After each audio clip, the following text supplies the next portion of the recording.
For 20,000 years, the galaxy had carried the silence of mankind like a scar. Once, humans had been everywhere. Their ships carved slipstreams between stars, their colonies bloomed across hostile worlds, their diplomats and soldiers changed the balance of power wherever they set foot. No empire had ever risen so swiftly, nor disappeared so completely. And that was the Great Terror. They were not defeated, they were not conquered. One day, humanity was simply gone. Alien historians speculated endlessly. Some believed humans had transcended to a higher dimension, leaving lesser beings to squabble over their ruins. Others insisted they had annihilated themselves in one of their infamous wars, too violent to endure even their own triumph. The more superstitious races told darker tales, that humanity had been devoured by some unseen predator, their extinction a silent warning to others who dared climb too high. But the fact remained, no one saw them leave. What remained were only fragments, the bones of colossal habitats, collapsed swarms, frozen colonies where life had been abandoned mid-breath. Entire fleets left adrift and gutted as if their crews had stepped away mid-battle. Even the human Earth was never found. Some claimed it had been moved, others whispered it had been hidden, but it was gone. And so after humanity slipped into myth. For most species of the Orion Arm, they became bedtime stories, cautionary fables of hubris, ambition, and the inevitable fall. Children grew up in empires never touched by a human hand, believing the species to be ghosts of a forgotten age. That belief held for 20,000 years, until the signal came. It was first caught by a mining relay on the farthest edge of the Perseus Fringe, a sector few dared map. The relay systems were old, neglected, never intended to catch anything more complex than cargo manifests or shipping reports. Yet through the static of cosmic winds, it recorded a pulse, repeating, steady, an identifier buried in the most archaic of codes. The machine logged it as an error, stamped it with a forgotten language tag, and transmitted the data to its overseers. The operators were bored frontier traders, barely literate in the lingua franca of the network. They dismissed the signal as sensor corruption, another useless echo of deep space. But then it repeated, stronger, clearer. And this time it spoke. The code wasn't scrambled nor encrypted in modern fashions. It was raw, brutal, simple. But even those who had never studied the extinct human tongue recognized the cadence in their bones. 3 syllables pulsed in the silence like a drumbeat of ghosts. Go Eternum. The name spread across the network faster than light, riding the gossip lines of traders, pirates, and information barons. The Argo, a ship whose records predated almost every living empire. Rumored to be one of the last human Orcs, a vessel so massive it could ferry whole nations across galaxies. Its fate had been unknown, until now. Governments dismissed the chatter as hoax. Scholars insisted it was impossible. No machine, no construct, no signal could endure 20,000 years without decay, yet the relay's logs were undeniable. A human ship had spoken again, and it was moving. That was what unsettled the most powerful minds of the galaxy. The Argo was not dead wreckage drifting blindly in the void. It was navigating, its transponder reactivated, its engines alive, its course deliberate. But toward what? Entire systems froze their networks in panic. Armadas were redirected. Explorers fled the fringe, terrified they would glimpse the impossible vessel and be marked by it. Ancient records were dusted off, translations dredged from archives. Every empire knew the same truth. The last time humanity had moved with purpose, it had redrawn the galaxy. Now their ghost ship was moving again. What unsettled the galaxy even more than the signal itself was what followed. Alongside the transponder code came fragments of data packets, broken, corrupted, yet chilling in their clarity. Snatches of voice, human voice, fractured and distorted by time, but undeniably alive. The recordings spoke in tones that made no sense to their alien listeners. Words like "we endure" and "we are not finished" rippled through the static, translated by old lexicons. They carried neither plea nor desperation. They sounded like a promise or a warning. By the time the news reached the central archives of the Orion Council, it was too late to contain. Smugglers were already racing toward the coordinates, chasing the lure of ancient treasure. Mercenaries offered themselves as guides to fearful governments. Scholars begged for a chance to study the ship firsthand. And military strategists whispered of human weapons, their star-killing engines, their gravitational lances, their fleets that once bent empires. If the Argo truly lived, then humanity was not myth. Humanity was history waiting to awaken. And somewhere in the endless cold between galaxies, the ship kept transmitting. Patient, endless, relentless, as if it knew the galaxy would come to it. As if it had been waiting. The Dawn was not a warship. It was a survey vessel, fragile, old, and crewed by cautious explorers. Yet it was the first to reach the coordinates of the signal. The crew had not wanted to come. Fear of the myth of humanity was alive even after 20,000 years, and the stories of ghost ships drifting at the edge of known space were told in hushed tones. But the Council demanded proof. The Dawn was closest, and so it was sent. They saw it long before they reached it. Against the eternal dark, the Argo appeared as a shadow with weight. A vast, blackened hulk, its hull by of travel and impacts. The ship was colossal, dwarfing the Dawn. No one aboard could comprehend how such a vessel had been built without the resources of a galactic empire. Entire cities could have been carved into its bulk. Its silhouette was unmistakably human, angles too sharp, proportions too aggressive, a design meant to inspire awe and dread. And yet, despite its age, the ship moved. Sensors screamed impossibility. Its engines radiated no heat, no emissions, no signature of any known power source. Yet it drifted with precision, cutting a path through the void as though following a map only it could see. Captain of the Dawn gave the order. Drones would board first. The crew watched in tense silence as 3 small probes detached from the survey ship, thrusters firing in delicate bursts. They slipped across the void, their lights gleaming faintly against the Argo's ancient hull. The closer they drew, the clearer the scars became. Whole sections were melted to slag as though struck by weapons designed to kill stars. Hull plating was twisted, torn, yet impossibly intact, as if the ship had refused to yield even after ages of battle. Symbols in human script lined its side, faded yet legible, Argo ETRNUM. When the first drone reached an airlock, something happened that none aboard the Dawn would ever forget. The lock opened. Not with a burst of decompression, not with the screech of ruptured seals. It opened as though it had been expecting them. Inside was only darkness. The probes drifted in, sending back live feeds. The interior was vast, cavernous, filled with empty corridors stretching into black infinity. Dust floated in zero-gravity motes, disturbed for the first time in. Walls bore carvings, human symbols, and jagged gouges from weapons long obsolete. The place felt less like a ship and more like a mausoleum. Then the shadows moved. At first, the crew thought it was static on their feeds. But the shapes, figures, tall, bipedal, unmistakably human. They walked with deliberate strides, though their edges flickered like holograms caught between dimensions. Their faces were blurred, unformed, but their eyes glowed faintly, white-hot in the void. One of them turned directly toward the drone camera. The feed collapsed into noise. The second probe lost contact moments later, the last image a smear of motion rushing toward it. The third never made it past the outer hull. Something invisible had crushed it mid-flight, scattering its fragments across space. On the Dawn, silence suffocated the crew. Captain demanded answers, but none came. The data was corrupted beyond repair, yet the fragments replayed again and again. Human forms walking, watching, waiting. A voice came next. Not through comms, not through sound, but through every sensor, every system, every screen. A fractured human tongue, spoken in tones that were not entirely alive. "We are aboard." The crew panicked. Some believed they had awoken human spirits, guardians bound to the Ark until time's end. Others feared they had triggered an ancient defense system, one that would erase intruders without mercy. Tried to steady her people, but her own hands trembled as she recorded the impossible. The humans were still here. The Dawn turned to flee, engines screaming against the void. No pursuit followed. The Argo simply drifted, silent, patient, as if mocking their fear.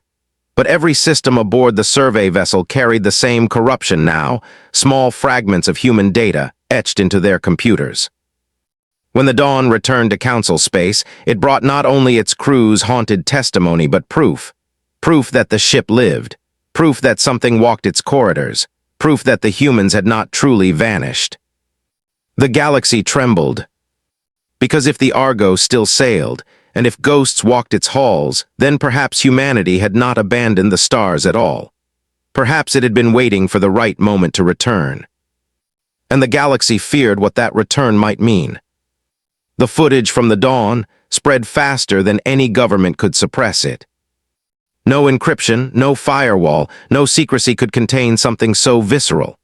Images of blurred, glowing-eyed humans walking the halls of the Argo appeared across black market feeds, on smuggler data slates, even in hacked archives. The galaxy watched in shared horror as the specter of a species long buried stepped back into their nightmares. The Council of Orion, an assembly of the 6 great powers, convened in an emergency session. The chamber was a dome of steel and starlight, filled with creatures of every form, their voices clashing in a storm of fear. "The humans are extinct," hissed Chancellor of the Dominion. "This is trickery, a fabrication." "You call ghosts fabrication?" spat Admiral of the Republic, mandibles clattering. "The footage shows them walking, breathing, watching. Tell me, Chancellor, do fabrications speak in languages dead for 20? "This is bait," said whose species remembered humanity too well. His voice carried the tremor of ancient scars. "The Argo was not found by accident. It wanted to be seen. The ship moved deliberately into our space. It is a lure, and you are all blind to it." The chamber erupted. Some demanded the Argo be destroyed immediately before it could unleash whatever terror it carried. Others insisted it must be captured, its secrets dissected, its technology claimed. A few whispered of worship, that the return of humans was prophecy fulfilled, a sign the galaxy was nearing its reckoning. But beneath the shouting, one truth bound them all in unspoken dread. If humanity truly walked again, no power could ignore it. Outside the chamber, the galaxy seethed. Armadas were scrambled. The Ascendancy diverted 3 fleets from its border wars, convinced the humans would choose them as their first target. The theocracy declared a holy purge, vowing to erase the false idols of flesh returned. Smugglers, pirates, and opportunists abandoned their haunts and raced toward the Perseus fringe, hopping to plunder relics from the ghost ship before warships could blockade it. On countless worlds, ordinary citizens panicked. The name human was not history to them, it was myth. And myths were feared. Shops closed, markets crashed, children cried as their parents whispered stories of the destroyers or the saviors who once ruled the stars. The Argo did nothing. That was what unsettled the strategists most of all. The ship drifted. It neither advanced nor retreated, neither threatened nor answered. It simply moved in measured silence, its transponder singing the same eternal note, Argo. Yet fleets sent to intercept it failed. The Armada deployed ahead of its projected course. Yet the ship altered trajectory hours before, slipping through a gap they had left uncovered, as though mocking their efforts. The Dominion seeded the void with mines, but the Argo veered effortlessly into a passage no navigator could have plotted. Every trap failed. Every attempt to corner it ended with the same result. The Argo vanished into slipstream currents, only to reappear days later, gliding serenely through another sector, always one step ahead. Admiral voiced what others feared to admit. "It knows us. It anticipates us as if it remembers how we think, how we move, how we fight. This ship does not wander blindly. It charts a course through our weaknesses." Across the galaxy, paranoia bloomed. If the Argo carried even a fragment of human intelligence, what else did it conceal? Weapons that once burned fleets to ash, engines that physics, records of wars that erased empires. The panic reached a fever when the ship transmitted again. Not just the name, not just the fractured voices, but new fragments, stronger, clearer, echoing across thousands of relays simultaneously. The words, translated into every tongue, froze blood and bile alike. "We are awake." Worlds rioted, soldiers deserted. Armadas redirected from distant wars hurtled toward the Perseus fringe, each empire desperate to control or destroy the vessel before its meaning could unfold. Scholars begged for calm, but none listened. To some, the Argo was humanity's tomb, a relic that should be sealed forever. To others, it was a seed, a promise that humanity had left something behind to be claimed. But it was something else entirely, a warning. The ghost ship had not returned by chance. It had returned with purpose. And the galaxy trembled as one question spread through every world, every court, every fleet. If humanity was awake, what were they waking for? The Coalition Task Force was not made of volunteers. It was forged from desperation, paranoia, and greed. The Council had argued for weeks. Some empires demanded the Argo destroyed, terrified of what it might contain. Others demanded it be captured intact, to strip every secret from its ancient bones. None trusted the others to act alone. And so, under a fragile truce, they assembled a strike team drawn from 6 rival species, a joint expedition bound by oath and suspicion. Their ship, the Vigilant Spear, shadowed the Argo for 3 days before the chance came. The ghost vessel slowed in its silent drift near the dark remains of a neutron star. Its hull gleamed faintly with the dying light, scars carved across its armor like wounds that had never healed. Without warning, a hatch irised open, exposing a yawning passage into blackness, as though the ship had invited them in. The boarding party went armed. Their boots clanged against the Argo's inner airlock, each sound swallowed by the ship's oppressive silence. Weapons glimmered in unsteady hands, though none of the explorers admitted fear aloud. The corridors stretched away into shadows, walls lined with human script none could read. Dust floated in weightless motes, yet no decay touched the bulkheads. The air, impossibly, was breathable. "Impossible," muttered Commander, a reptilian officer. "Air this pure does not endure, something maintains it." That was the first whisper that the Argo was not dead. They moved deeper. Their lights revealed vast chambers, dormitories where beds lay untouched, as though waiting for absent crew to return, control stations dark yet humming faintly with unseen power. Every surface bore markings, scratched notes, carvings of names, strange sigils etched in desperate hands. Some were warnings, some were prayers, some were goodbyes. Then came the voices. At first, the explorers thought they were echoes of their own movement, scraps of sound bouncing through the halls. But the whispers grew distinct. They were human voices, low and steady, speaking words the aliens did not know yet felt. Their translators failed, yet every being aboard understood the intent. "You should not be here." Lights flickered. The walls vibrated with a hum older than memory. One of the soldiers raised his weapon and the lights went out. When they returned, figures stood at the end of the corridor. Human blurred, walking. The boarding party froze. Their instincts screamed to fire, to flee, to kneel, but their bodies refused. The figures did not attack. They simply watched, eyes glowing faintly, flickering like candles in wind. Then, one by one, they faded into nothing. The explorers pressed on, shaken. At last, they reached the core chamber, a cathedral of steel and shadow, filled with concentric rings of consoles and pillars of crystalline glass. At the center lay a vast machine, a throne of wires and bone-white metal. Upon it, an intelligence stirred. A voice thundered inside their skulls, calm, ancient, absolute. "I am caretaker." The being revealed itself not as hologram nor ghost, but as presence.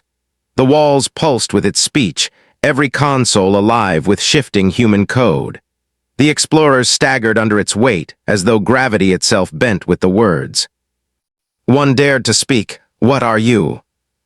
"I am the memory of those who built this vessel," Caretaker replied. "I am their will, bound to this ark until the cycle completes. I am the guardian of what was hidden." "What cycle?" pressed, though his voice shook. The chamber dimmed. The glass pillars lit with visions, flashes of wars fought against beings not of this galaxy, vast forms tearing stars open, devouring light. A battle humanity had waged at the very edge of existence, one no record had ever dared describe. "You are not the first to awaken me," Caretaker said. But you are the last before the end. Humanity left this ark not to flee, but to return when the shadow stirs again. The explorers exchanged glances, dread sinking into their bones. "Where are they?" whispered one. Caretaker's reply was neither comfort nor threat. It was inevitability. "They sleep, and soon they will rise." The chamber lights flared, searing the explorers' vision. When their sight cleared, the human ghost stood among them once more, closer this time, faces sharper, eyes like suns. The boarding party fled, their screams echoing down the ancient corridors. None dared fire, none dared resist. The Argo let them go, as though it always intended they would. When the vigilant spear fled back to Council space, its crew carried more than proof. They carried the voice of Caretaker, recorded in a dozen tongues. "The long silence ends, prepare yourselves." And the galaxy understood too late that the ghost ship had never been theirs to claim. It had been humanity's all along. The recordings from the vigilant spear shook the Council more than the images from the dawn.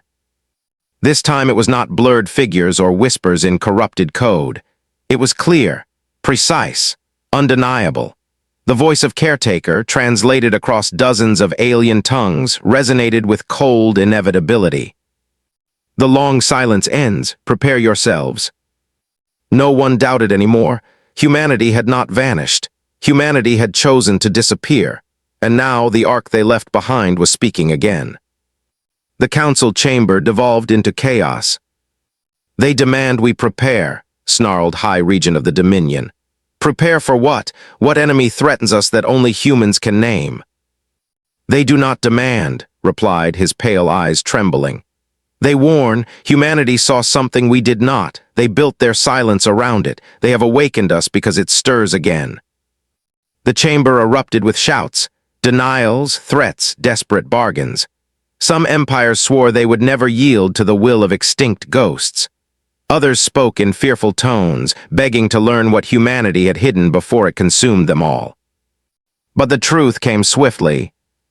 Caretaker transmitted again, this time not only to the Council, to every major power, to every fleet, to every archive and relay. The ghost ship's voice echoed across the galaxy as if spoken into every ear.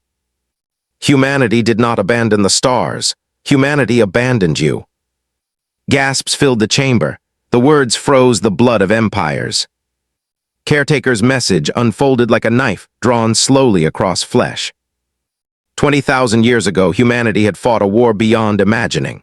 Not against the Dominion, not against any known species. The enemy had come from outside the galaxy, a hunger without form, a devourer of light and life.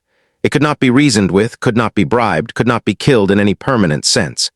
Humanity fought it in silence, shielding others from its existence.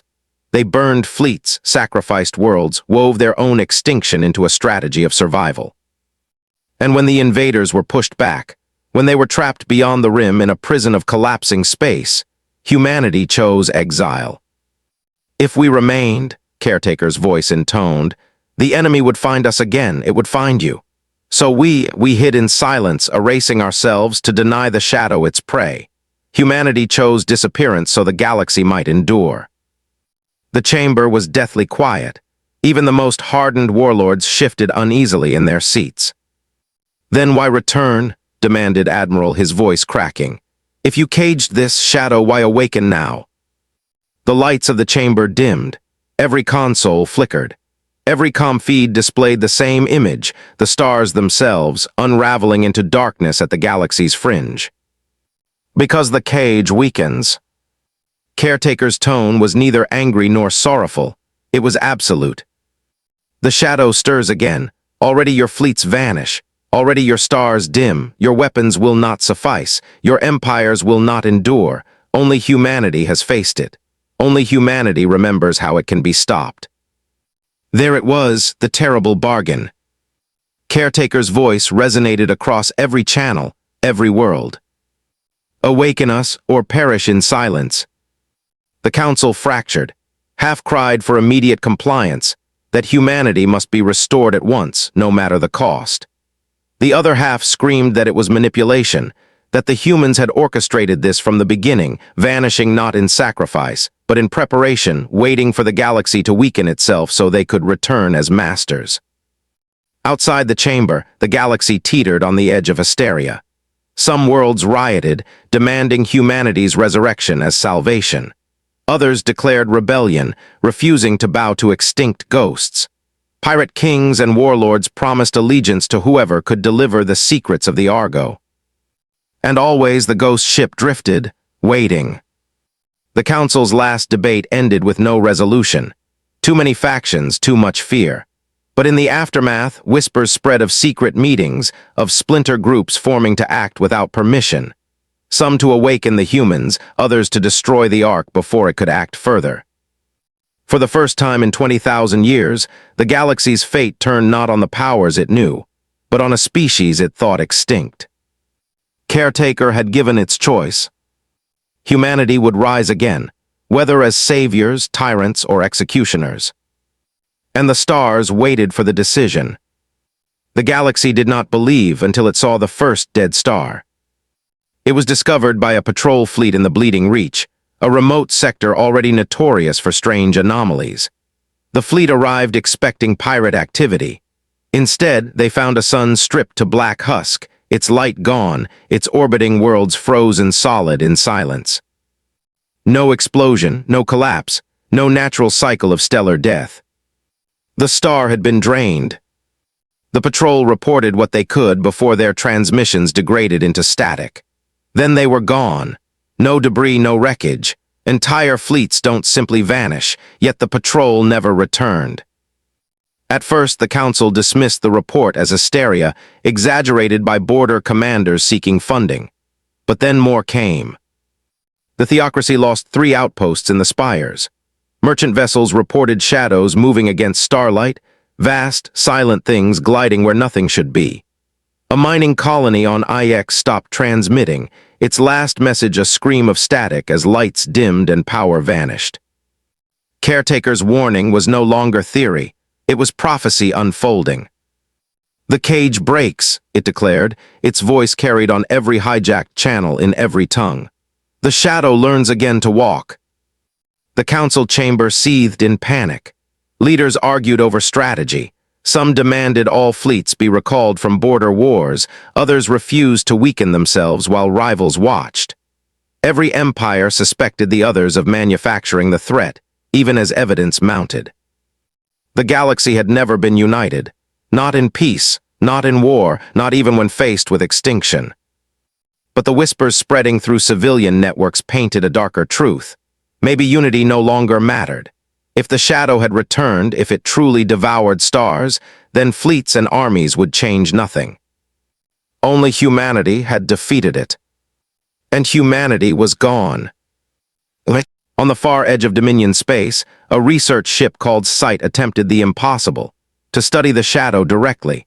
Its instruments tracked distortions near a cluster of dimming stars. Gravity surged in irregular waves, pulling ships off course. Strange radiation flooded their sensors, patterns that looked more like language than energy. Then the crew saw it. Not with eyes, not with cameras, but with the part of the mind that recognized predators. An immense silhouette against the void, moving without light, without heat, absorbing what it touched. Its presence filled the crew with a silence deeper than death, a void that gnawed at memory. Some swore they forgot their own names as they stared into it. The captain tried to order retreat. The crew could not move. The shadow touched them, and the ship was gone. The last transmission was not data, but a single word etched into every system before it failed. Remember. Caretaker replayed the transmission before the council. "This is not first contact," it said. "This is remembrance. What you see now we fought before. We burned galaxies to hold it back. Humanity's silence was your shield, but the shield cracks." "Then act," roared Chancellor. "If you are the guardian, then guard us. Strike this enemy before it consumes more stars." Caretaker's reply chilled the chamber. "I am memory, not warrior. The Argo cannot fight what comes. Only those who slept can awaken them." The bargain returned. Humanity would rise or the galaxy would fall. But awakening them meant surrendering power to a species feared even in legend. Was humanity truly the solution, or the greater threat waiting behind the veil? As the debate raged, reports flooded in. More stars dimming, more fleets gone silent, colonies falling without a sound, always at the edges of known space like teeth sinking slowly inward. The galaxy began to fracture. Some empires prepared to unleash doomsday weapons, willing to burn sectors rather than let the shadow claim them. Others sought the Argo, desperate to force caretakers' hand. Entire populations rioted, demanding resurrection of humanity. Cults formed, preaching the return of the silent lords. And through it all the Argo drifted, vast and silent, watching, always waiting. Caretaker's last transmission of the cycle was short. You believed silence was safety, now you see. Silence only delays hunger, choose. And as fleets scrambled, as worlds fell, as shadows grew at the rim of the galaxy, the question no longer lingered in whispers. Would humanity return as saviors? Or as the final doom?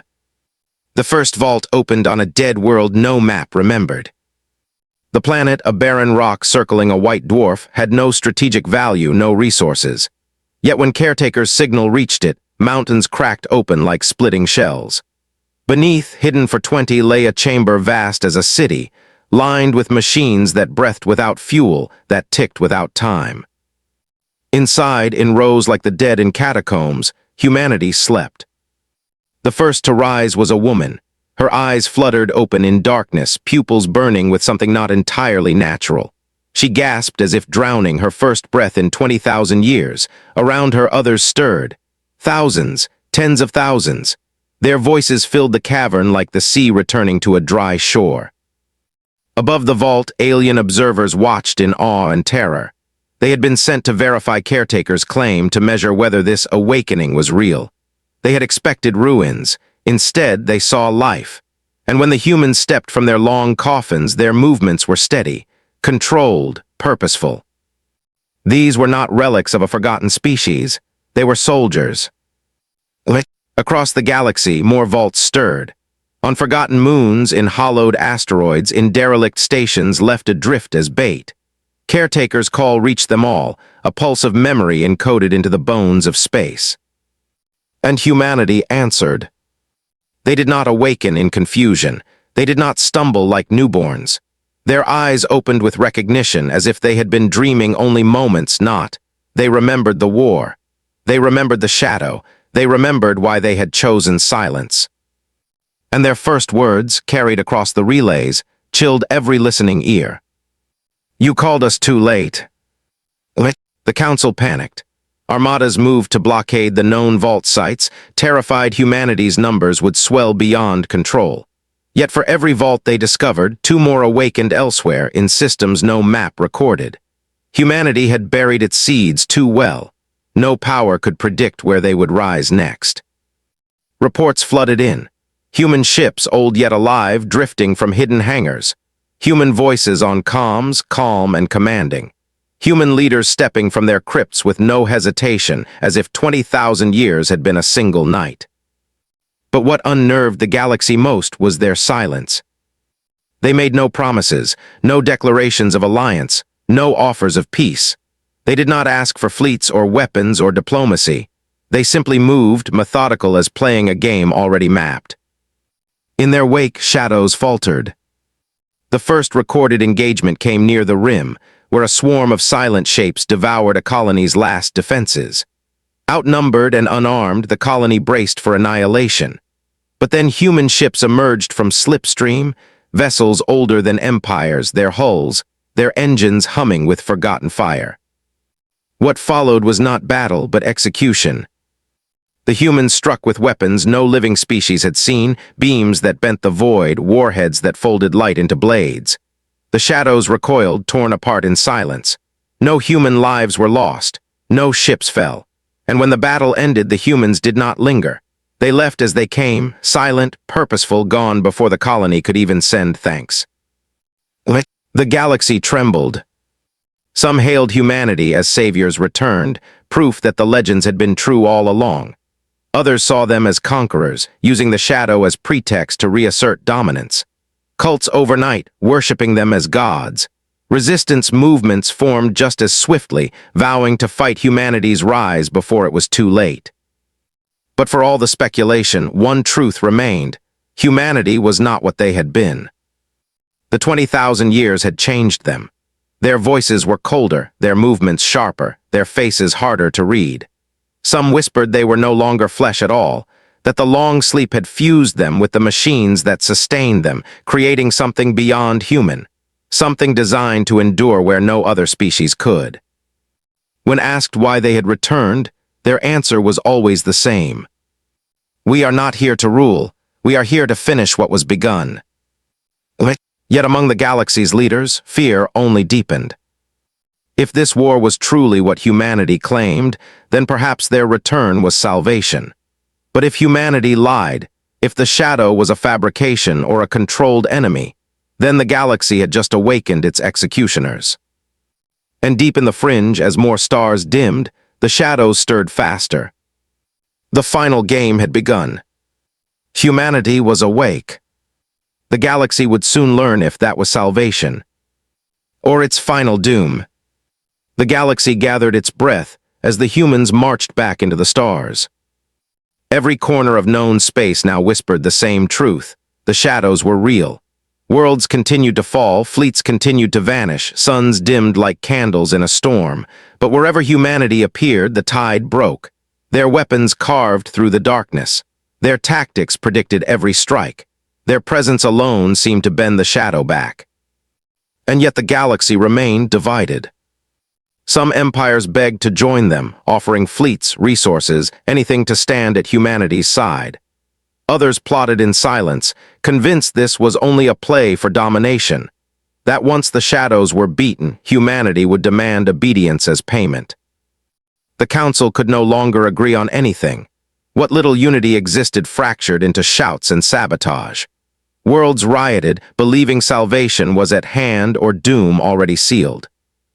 In the center of it all drifted the Argo, the silent Ark, and its eternal voice, Caretaker. It was Caretaker who called the meeting. Not the council, not the humans themselves. A message broadcast across every frequency. Come witness truth. The Argo opened its halls for the first time in 20. Leaders, generals, and spies from a dozen empires stepped cautiously through its colossal gates. The interior was not a ship but a mausoleum, vaults upon vaults of sleeping humans, still unopened, stretching farther than sight. Machines tended to them with the precision of monks at ritual. The air hummed with power older than any starship alive today. At the core chamber waited Caretaker, not as a voice this time, but as a form. A projection of light and shifting metal, neither human nor machine, its shape bending and reforming as if reality itself could not decide what it was. "Why bring us here?" demanded Regent, her claws flexing. "Your soldiers already walk among us. Your war already begins. What need have you for this theater?" Caretaker's form flickered. For the first time, its voice held something almost like weight. "Because you must know what humanity has become." The chamber darkened. Stars unfolded above, holograms woven into the very air. They displayed the rim where shadows moved like tides, where suns dimmed one after another. Then the vision plunged deeper, past stars, past void, into something blacker than black. The shadow itself. It moved not as a fleet, not as an army, but as hunger given shape. It consumed matter, energy, even memory. The images trembled, distorted by its very presence. "This is your enemy," Caretaker said. "But not yours alone. It was never truly alien. It was born from within." Gasps and shouts filled the chamber. Caretaker's voice cut them down. Humanity fought it because humanity created it. The silence that followed was suffocating. It explained, the shadow was not a conqueror from beyond, but the echo of human ambition. A weapon forged at the height of their empire, designed to devour whole civilizations and repurpose them into fuel. A weapon that rebelled. When it could not be controlled, humanity turned its full strength upon it, burning itself to ashes to seal it away. "They vanished," Caretaker said, "not only to hide from the shadow, but to hide their shame." The gathered leaders recoiled. If true, then humanity was not savior, but the source of the galaxy's oldest nightmare. Lies, spat Chancellor. You twist history to bind us. The humans fight the shadow now. Why would they battle what they created? Caretaker's projection tilted, almost like a head bowing. Because they must finish what they began. But understand this, their war is not yours. Humanity did not awaken to save you. They awakened to correct themselves, and if you stand in their way, you will be corrected too. The revelation fractured the galaxy beyond repair. Some accepted it, believing redemption through humanity was still survival. Others vowed never to trust a species that had birthed the doom now consuming stars. Fleets mobilized. Assassins struck. Cults declared humanity gods, while rebels swore they were devils returned. And through it all, humanity advanced, unflinching, unbending, neither confirming nor denying Caretaker's truth. They fought the shadow with merciless precision. They awakened more of their own. Their silence was louder than any declaration. Were they saviors? Were they monsters? Or had they become something beyond either? In the final broadcast of the cycle, Caretaker's voice echoed through every world once more. Humanity has returned, not for you, not against you, but because the stars themselves remember their makers. Follow, resist, or hide, it will not matter. The war belongs to them. And as shadows deepened across the rim, as humans carved their path through both enemy and ally, the galaxy finally understood. Humanity had not vanished. Humanity had been waiting. And now, the stars would learn whether their return meant deliverance, or the end written in silence 20,000 years ago.